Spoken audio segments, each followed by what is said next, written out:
Je vous invite, frère, à une réflexion sur la justice et sur l'éducation à la justice.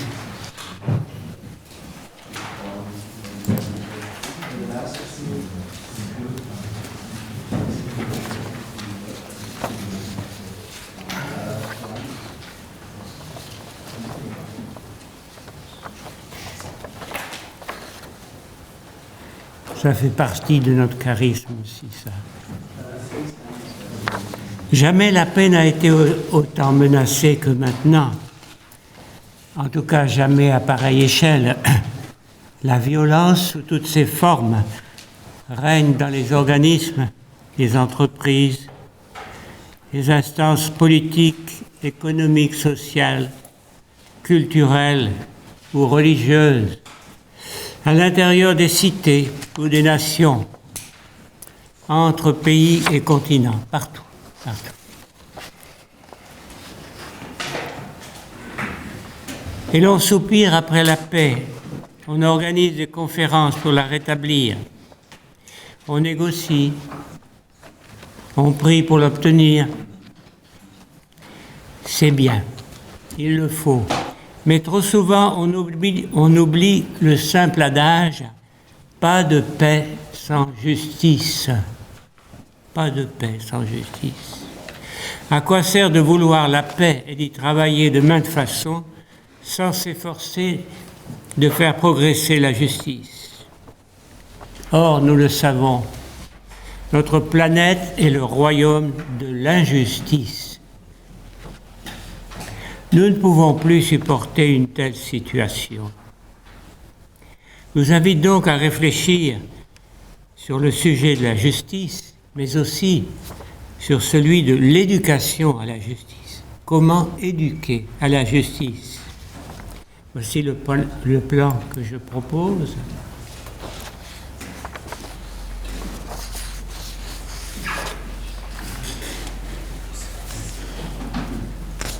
Des regards, des aveux, des convictions et des décisions.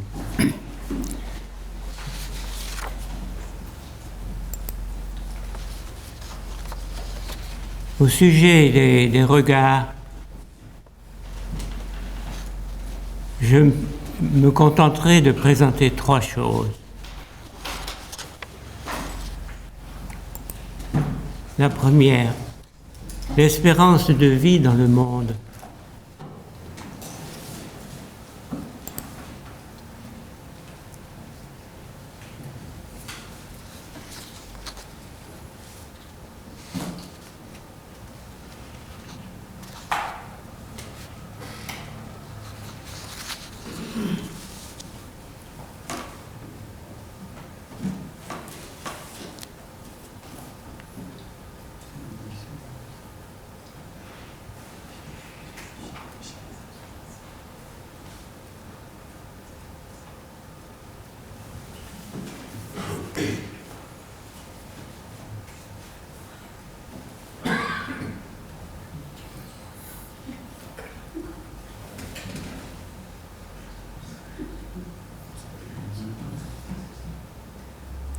Il n'y a peut-être pas toutes les nations représentées. Mais vous voyez la différence du Japon aux Swaziland. Deuxième document.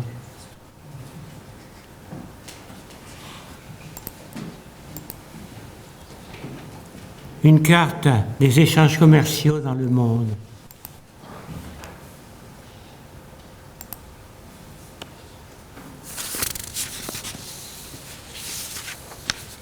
Union européenne, 47% du commerce mondial, pour une population de 7% seulement du monde. En Asie, 34% du commerce mondial, pour une population de 60% dans le monde. Amérique du Nord, 13% du commerce dans le monde, pour une population seulement de 4%. Amérique latine, 2% du commerce mondial pour une population de 8%. Europe de l'Est, 1,5% pour une population de 3%. Moyen-Orient, 1,25% pour une population de 6%. Et enfin l'Afrique, 0,90% pour une population de 13,5%.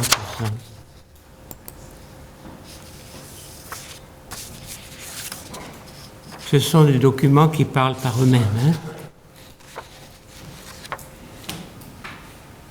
Je vous invite à prendre cette adresse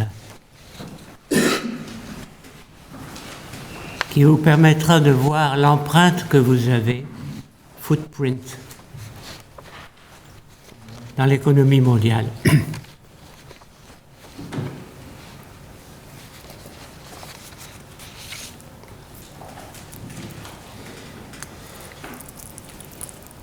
myfootprint.org.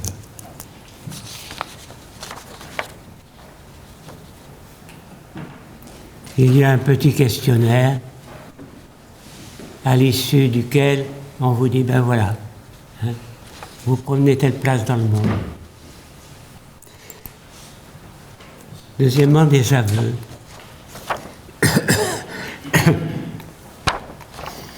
Depuis longtemps, les cœurs ouverts à Dieu ont conscience qu'un tel monde ne va pas dans le sens de la création.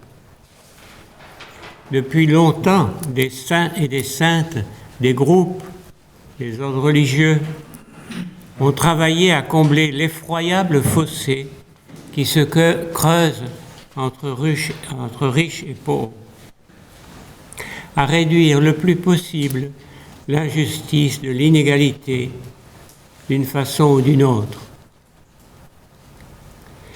Plus que jamais, le travail pour la justice, la lutte pour la justice s'impose à tous les hommes de bonne volonté, à tous les chrétiens, à tous les religieux.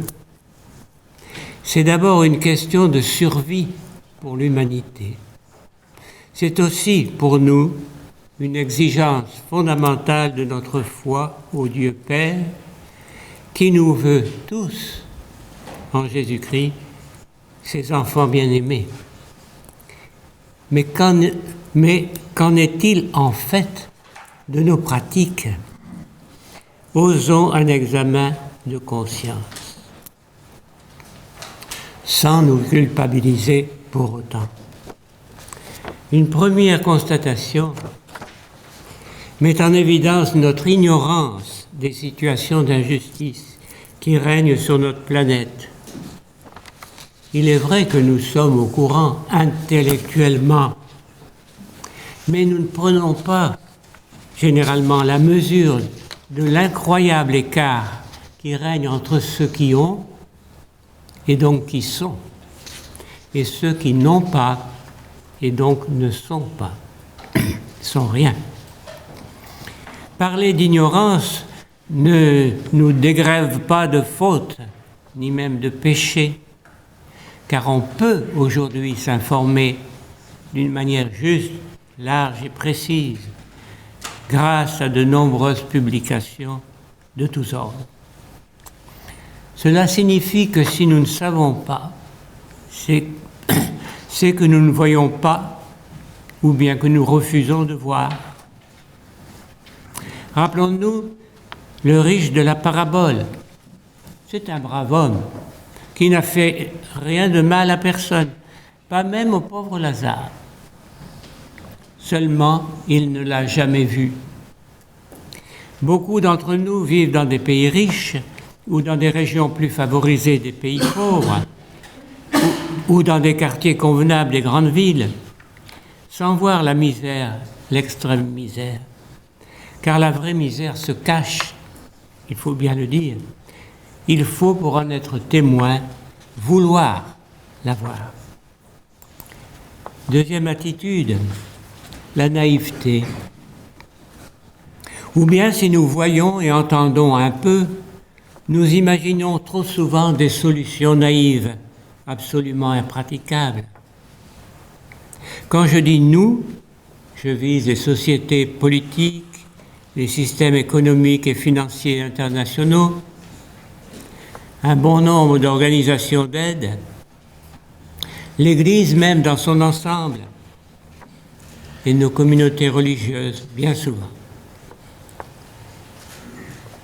Première attitude naïve consiste à penser qu'on ne peut rien contre l'injustice et l'inégalité. Une autre naïveté, c'est imaginer refaire le monde en organisant des réflexions morales sur l'injustice mondiale, sous forme de rencontres, débats, échanges divers, qui se contentent souvent de dénoncer des états de fait scandaleux sans aller plus loin,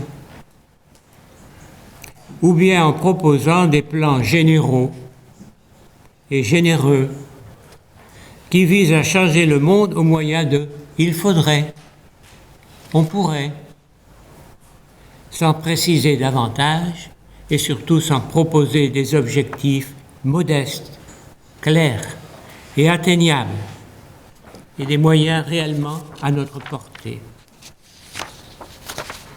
Comme le rappelle la Caritas, ce que vous feriez si vous aviez le temps, l'argent, les moyens est sans importance. Ce qui compte, c'est ce que vous faites avec ce que vous avez. Troisième attitude, la lâcheté. Ne devons-nous pas reconnaître aussi des attitudes moins avouables, comme une certaine complicité avec ceux qui sont du bon côté? L'Église, par exemple, surtout en France, et chacun de nous est alors concerné, ne s'est-elle pas souvent alignée sur la classe des riches? Ce n'est pas d'aujourd'hui. Jean Chrysostome, IVe siècle, disait déjà « Tu veux honorer le corps du Christ? Ne le méprise pas lorsqu'il est nu. Ne l'honore pas ici dans l'Église par des tissus de soie, tandis que tu le laisses dehors souffrir du froid et du manque de vêtements. » Votre attitude encore, les ambiguïtés.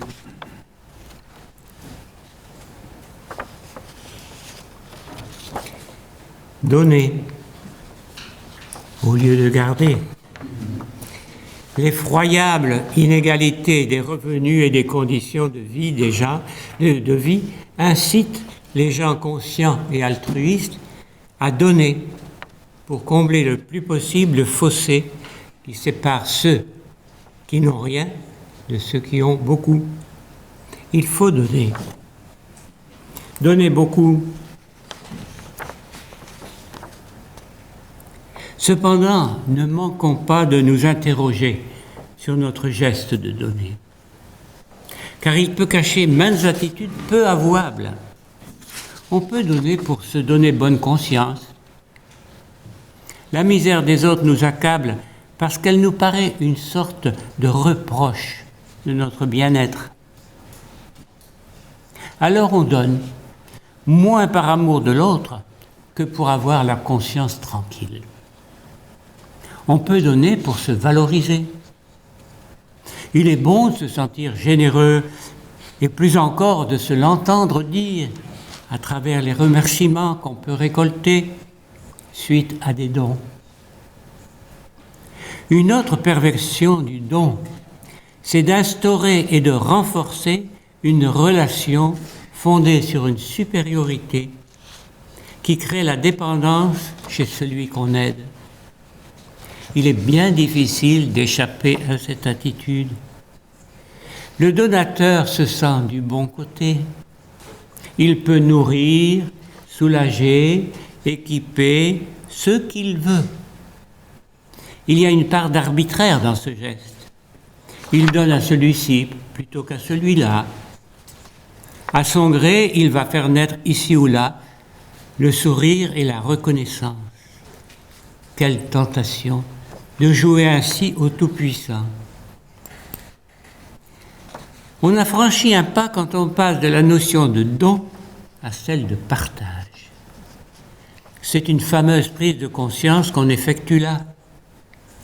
Quand on parle de partage, on a en tête l'idée que la terre est à tout le monde, au même titre, et que nul ne peut s'arroger des droits dont les autres seraient privés. Par conséquent, en ce qui concerne les biens, chacun a droit à tout ce qu'il lui faut pour vivre dignement. Mais on est loin du compte, hein? On est loin du compte. Il est vrai aussi que même le partage, au moins au sens matériel, doit être dépassé. Et pour la même raison que le don. Là encore, c'est celui qui partage qui garde toute initiative.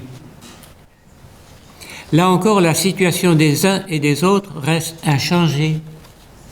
L'un donne, l'autre reçoit. Et de ce fait, la relation entre les deux est déséquilibrée.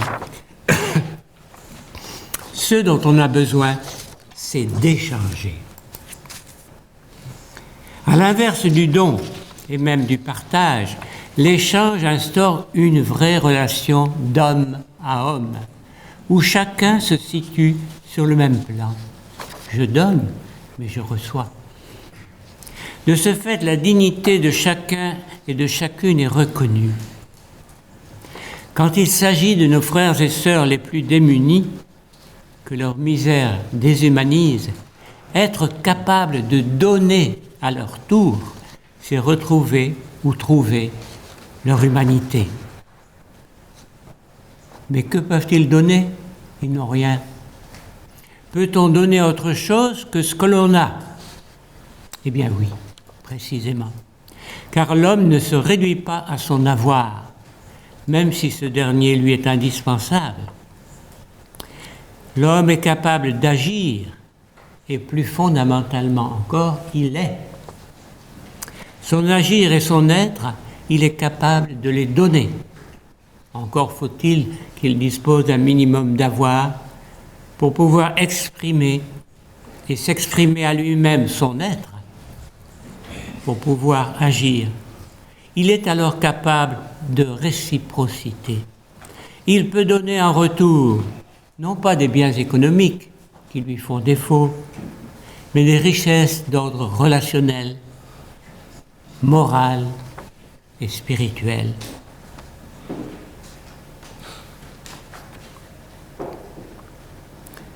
Voilà pour les aveux.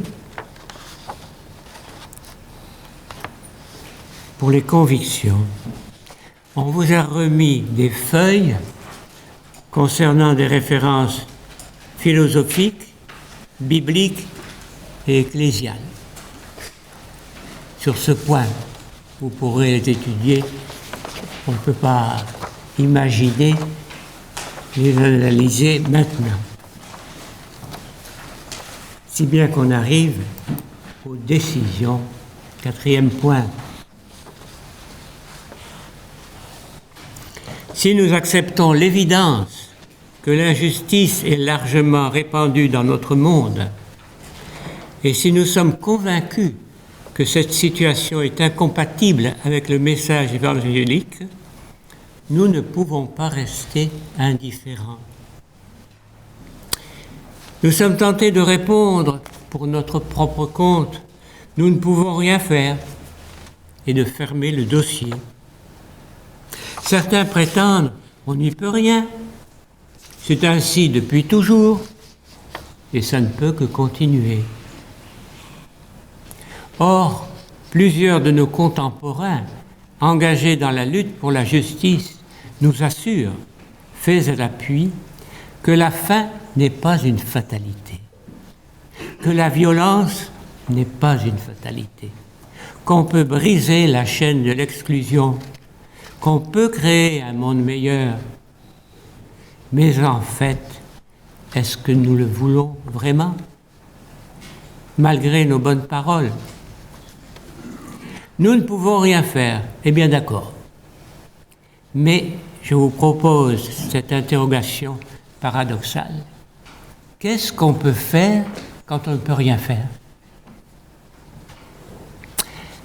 On ne peut rien faire, ou peut-être on peut faire des riens. Mais si tout le monde faisait des riens, Dieu sait à quel point tout pourrait bouger. L'océan est formé de petites gouttes. Il faut s'éduquer à la justice. Qu'est-ce qu'on peut faire quand on ne peut rien faire? Eh bien, on peut d'abord se recueillir, méditer, on peut réfléchir, on peut prier. Et il y a aussi la solidarité mystique. Chaque acte, dit Leonardo Boff, chaque acte a, bien au-delà de sa dimension individuelle, une répercussion sociale. Toute forme d'injustice chez moi, dans mes relations quotidiennes, et même à l'intérieur de ma conscience, renforce l'injustice dans le monde. L'égocentrisme, la vanité, la volonté de dominer l'autre, le mépris, même purement intérieur, le refus de partager en communauté les biens intellectuels et affectifs dont je bénéficie et qui manquent aux autres, toutes ces formes d'injustice au niveau personnel ont une influence sur la justice universelle. Nous sommes dans un ordre mystique, bien sûr, ça n'est pas perceptible par les sens. Comme, d'autre part, les attitudes de dépouillement, d'attention aux autres, de respect et de partage contribuent à un accroissement de la justice dans la société des hommes. Qu'est-ce qu'on peut faire? Se recueillir. Qu'est-ce qu'on peut faire? S'informer.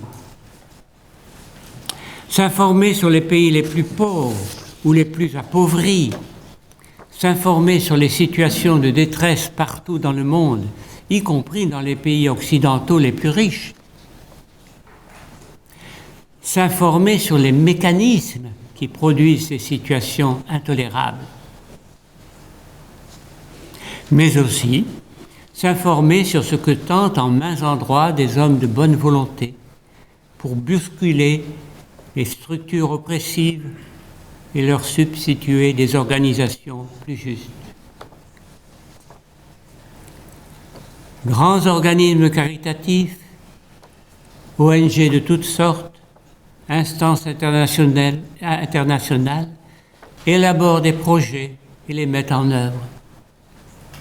Ces réalisations sont multiples et très diverses. Des informations sur le sujet, on en trouve partout, si on veut se donner la peine de regarder autour de soi. Personne ne peut de bonne foi prétexter le manque de sources d'information. On prétexte assez souvent plutôt le manque de temps. Quand quelqu'un me parle en ces termes, je lui demande combien de temps il consacre à la télévision ou à l'ordinateur. Les réponses ont de quoi surprendre. Un bon nombre de frères passent 2 heures ou davantage par jour devant le poste ou devant la console. On pourrait penser qu'il s'agit d'émissions culturelles ou documentaires ou d'études. Hélas, la plus grande partie du temps concerne du sport, des jeux, des films frivoles ou des variétés. On a le temps de ses passions. Si on n'est pas capable de supprimer une demi-heure de télé sur 2 heures pour s'ouvrir à la justice, c'est que le sujet ne nous intéresse pas.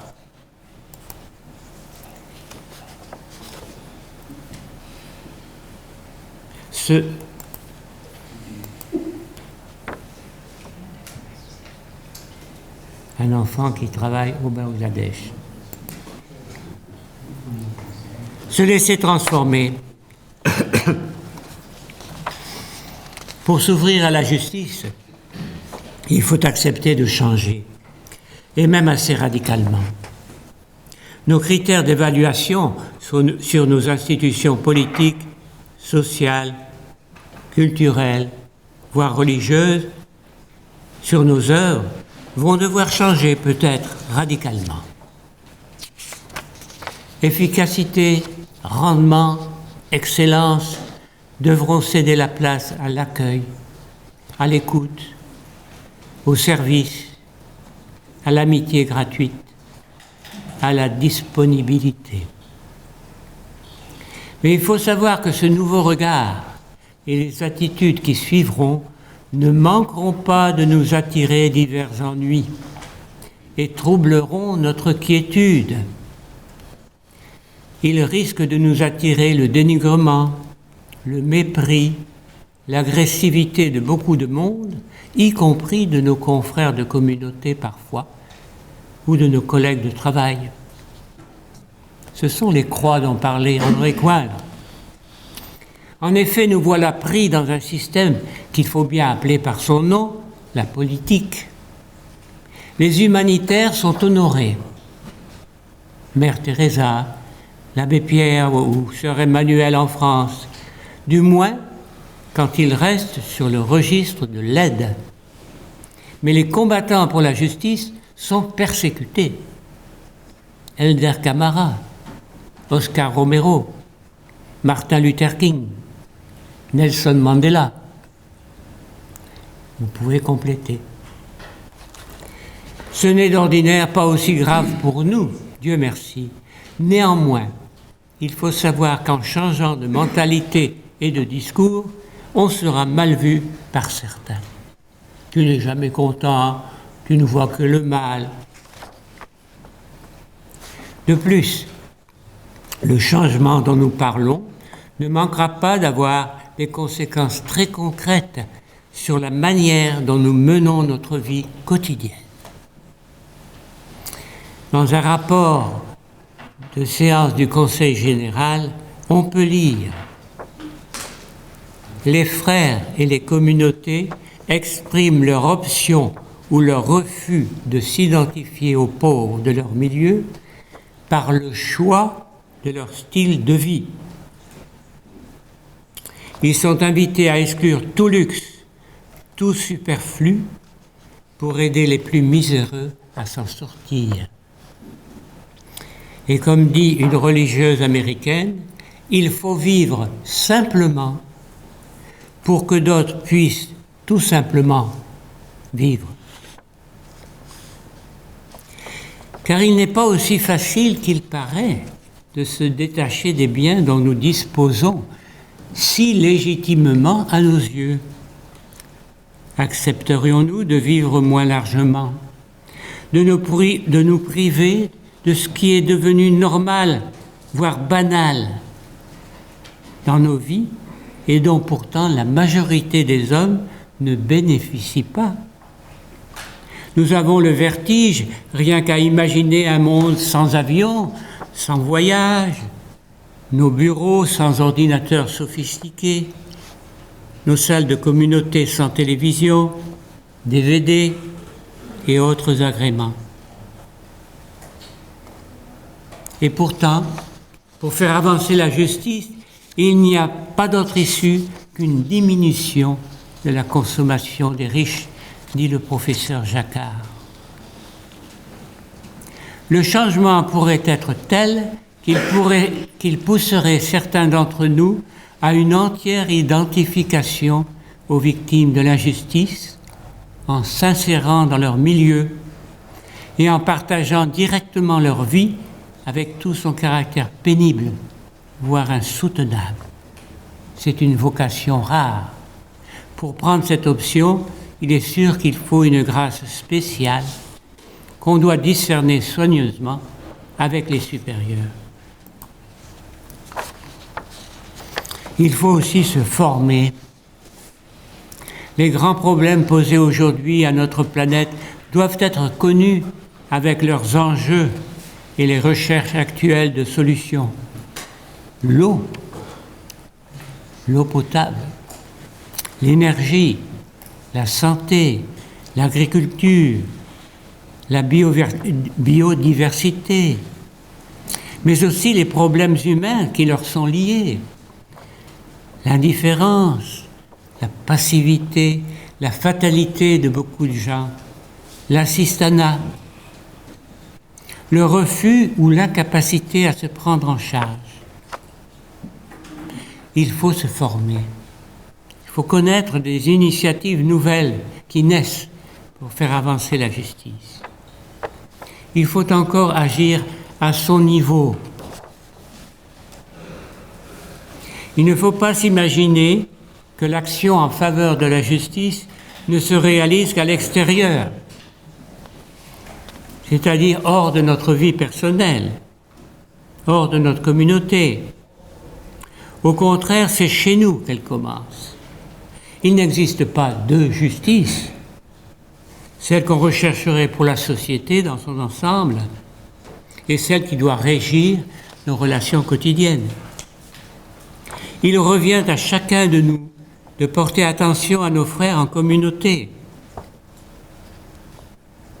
Est-ce qu'il n'y a pas parfois une certaine exploitation d'un confrère qui ne refuse jamais rien et à qui on a tendance à demander des services sans trop se soucier si son travail n'en sera pas alourdi?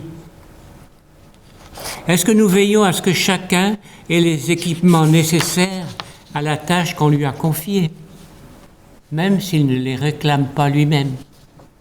Petit détail, entre autres, mais le combat pour la justice est indivisible. À chacun aussi de veiller dans un établissement scolaire à ce que tout membre de la communauté éducative soit reconnu, estimé, respecté, que nul ne soit accablé de tâches excessives. Cette justice à promouvoir est à portée de main. On contribue aussi à la promotion de la justice dans la vie sociale quand il s'agit de voter pour nos responsables politiques. Qu'est-ce qui nous guide dans le choix de nos candidats?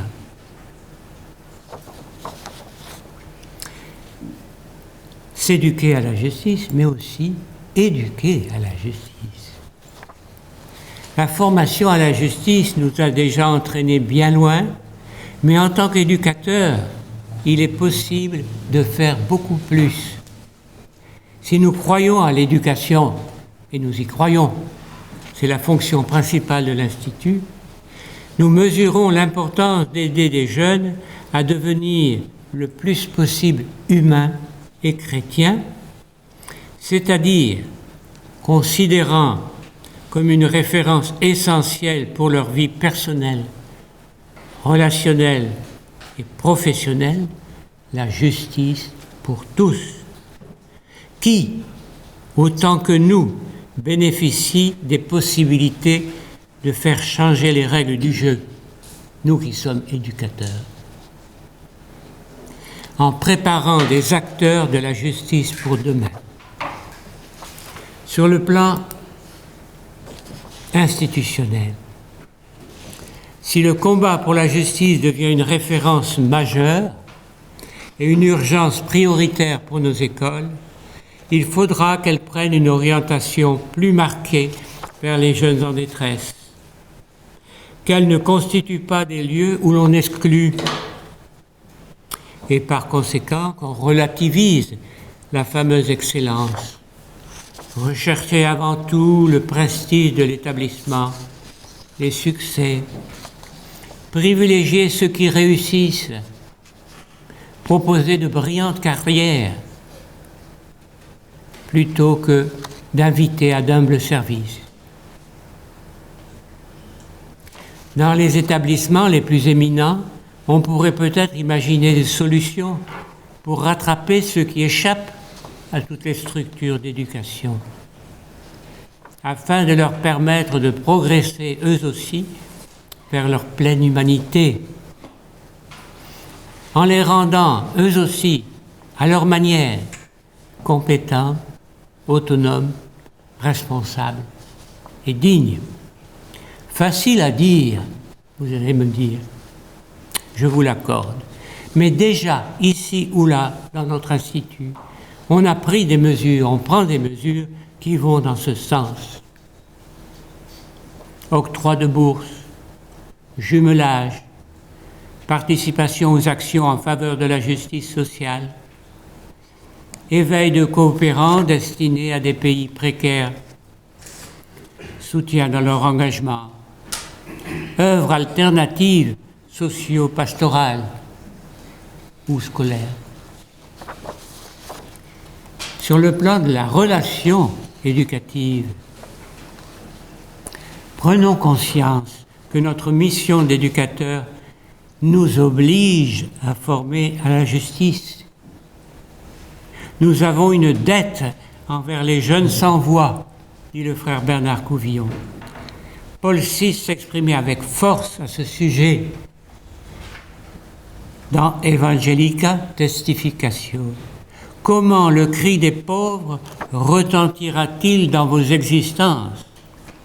Il doit vous interdire d'abord tout ce qui serait compromission avec toute forme d'injustice sociale, mais il vous oblige aussi à éveiller les consciences au drame de la misère et aux exigences de la justice sociale, de l'Évangile et de l'Église.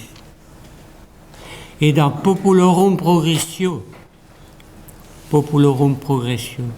il avait écrit « Éducateur », c'est nous ça, il vous appartient d'éveiller dès l'enfance l'amour pour les peuples en détresse.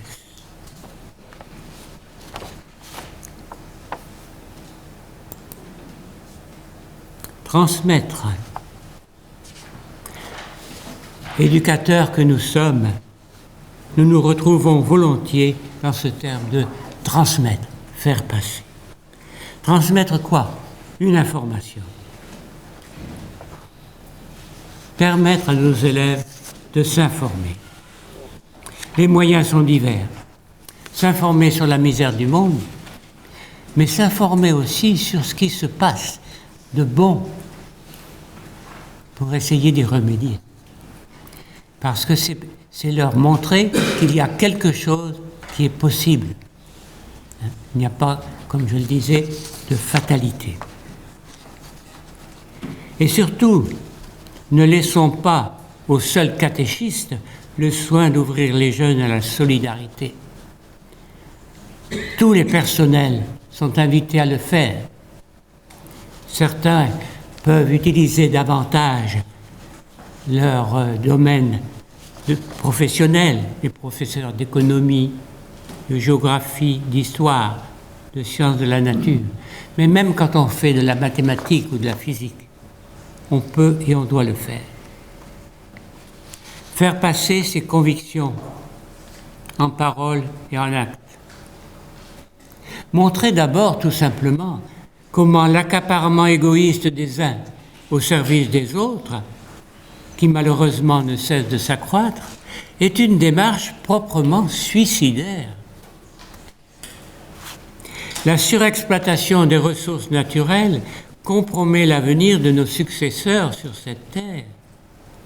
Mais dès aujourd'hui, elle crée une tension telle entre les groupes toujours plus nombreux de démunis et les autres qu'on peut envisager une explosion planétaire. Est-ce que le terrorisme n'est pas déjà une première forme de ce bouleversement radical? À noter que le terrorisme est né et se propage dans les pays les plus pauvres du monde. Et la solution à ce terrible problème ne consisterait-elle pas à faire progresser la justice pour tous? L'abbé Pierre disait, si les grandes puissances mettaient autant d'argent à aider les pays pauvres qu'à éradiquer le terrorisme, il est bien probable qu'il n'y aurait plus alors de terrorisme. On fera prendre conscience aux jeunes de la solidarité foncière entre tous les hommes, tous égaux, parce que tous des hommes. Naturellement, nos convictions chrétiennes fondées sur l'Évangile ne peuvent que renforcer notre volonté de nous engager pour la justice. On n'est pas chrétien si on n'œuvre pas pour la justice. C'est clair. Cela exige, comme je l'ai déjà dit, qu'on recherche une compétence.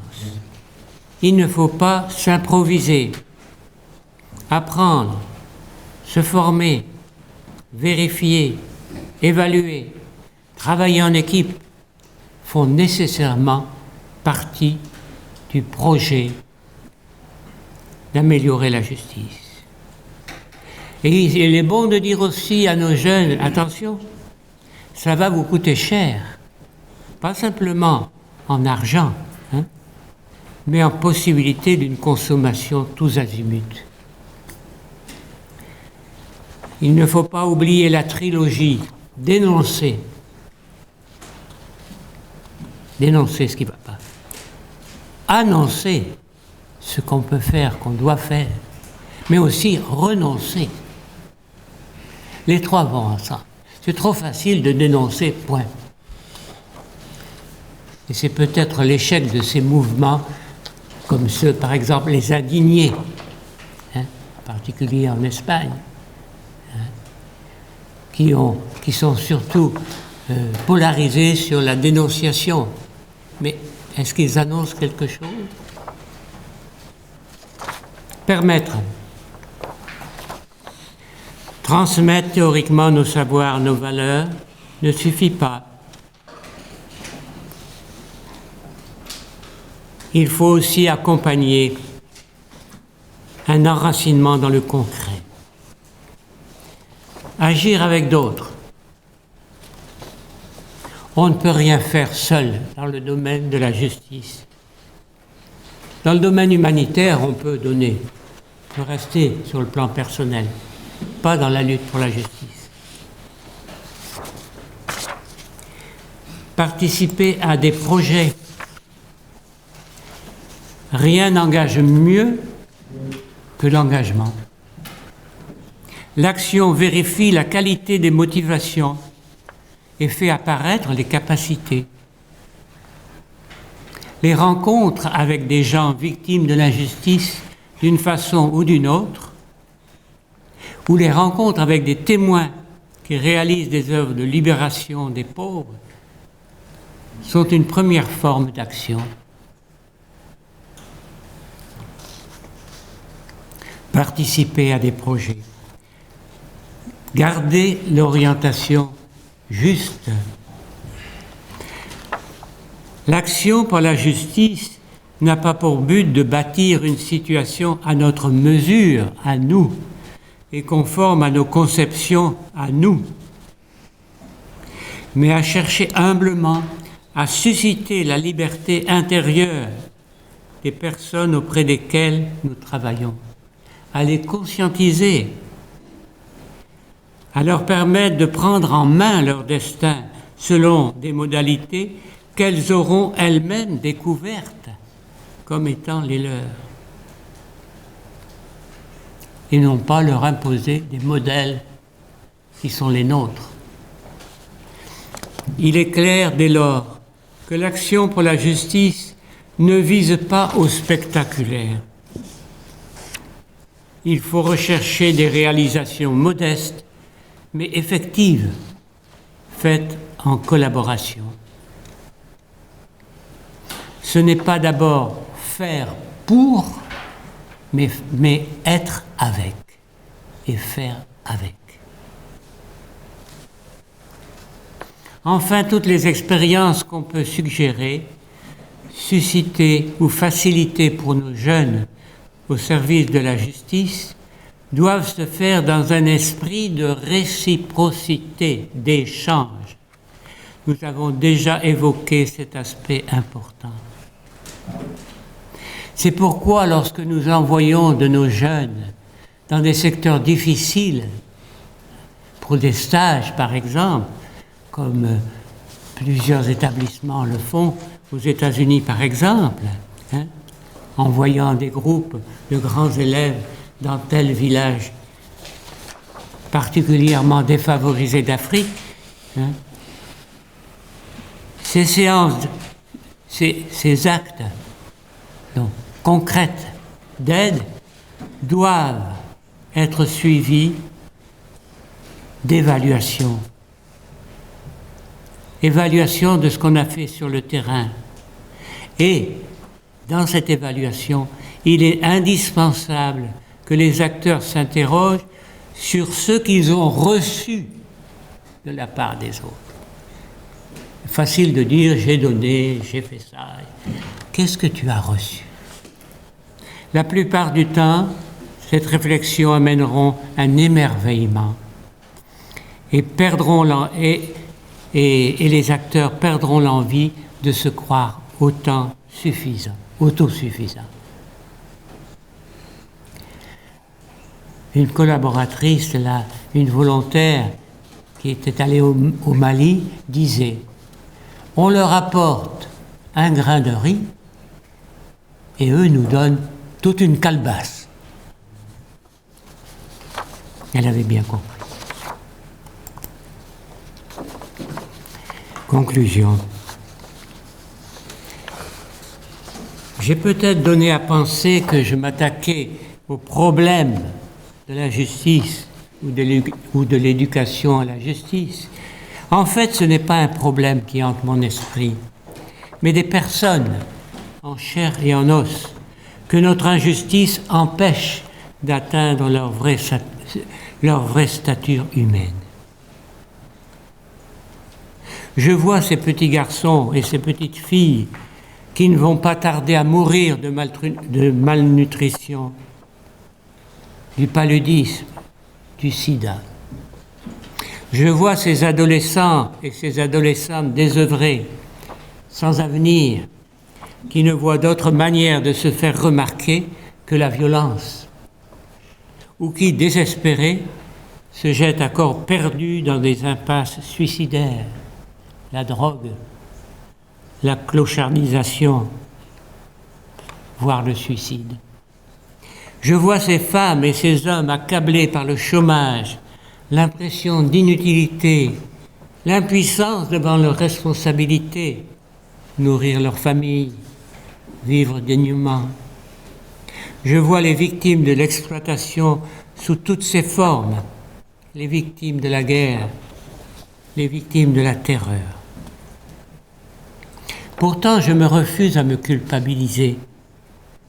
La culpabilité est toujours mauvaise conseillère. Certes, je reconnais que je suis comblé sur tous les plans, alors que tant d'autres ne parviennent qu'à survivre quand ils y parviennent. Mais je sais aussi que mon bonheur ne peut pas se vivre sans eux, rien sans eux, qu'ils y ont droit aussi. Et malgré ma faiblesse, mes repliements, mon égocentrisme, je désire faire un tout petit quelque chose à partir de ce que je suis. Nous avons parlé de la petite goutte d'eau indispensable à l'océan.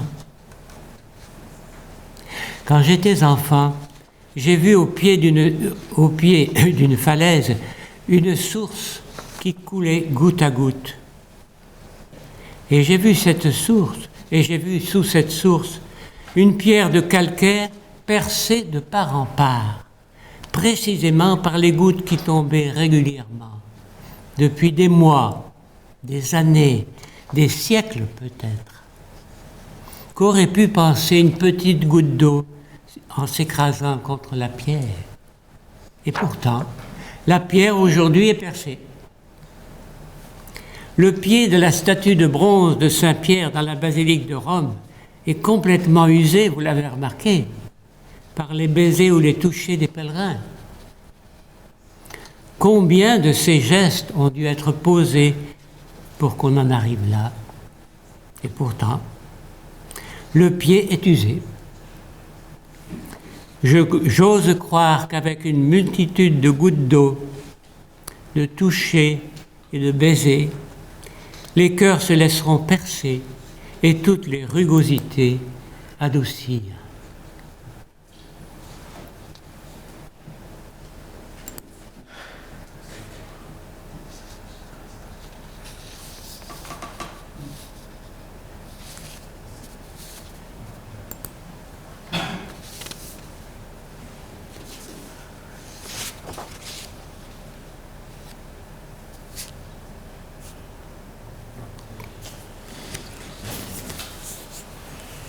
Notre session, en ce qui me concerne, s'achève. Je vous remercie, frère, de votre attention. Vous m'avez supporté avec beaucoup de patience. Je n'ai pas eu l'impression d'être menacé. Alors, continuez bien avec le frère Jesus en particulier, qui va prolonger ce que nous avons dit du Père Coindre et de son charisme.